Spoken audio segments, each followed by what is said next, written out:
Jamais nous n'aurions pensé dire une phrase comme donc le traçage numérique, c'est tous nos déplacements sont suivis par nos téléphones portables. Par contre, c'est sur la base du volontariat, hein, on est d'accord.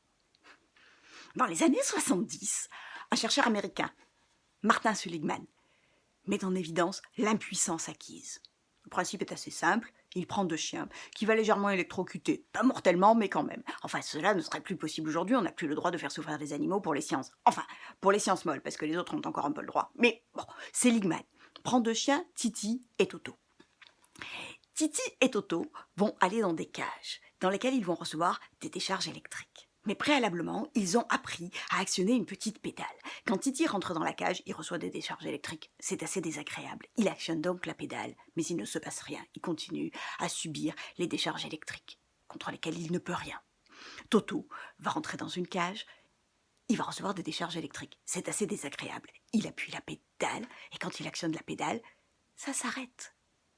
Sans spoiler les résultats, Toto est en train d'apprendre que ses initiatives et ses actions ont le pouvoir de modifier en sa faveur les situations désagréables qu'il subit. Ah. Quand Titi et Toto passent à la deuxième partie de l'expérience, voilà ce qui se passe. Ils rentrent dans une cage à peu près similaire, à la différence près qu'ils peuvent s'en échapper par un petit muret, qu'ils ont préalablement, tous les deux, appris à enjamber. Quand Toto rentre dans la cage, il subit des décharges électriques. Il trouve ça désagréable, et fort de ses expériences précédentes, où il sait qu'il peut échapper aux situations difficiles, il enjambe le muret.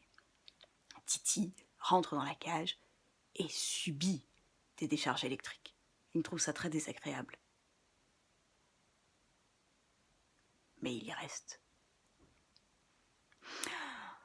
En rendant totalement inutiles ses actions et ses initiatives, on lui a appris son impuissance. Et on lui a donc appris à renoncer.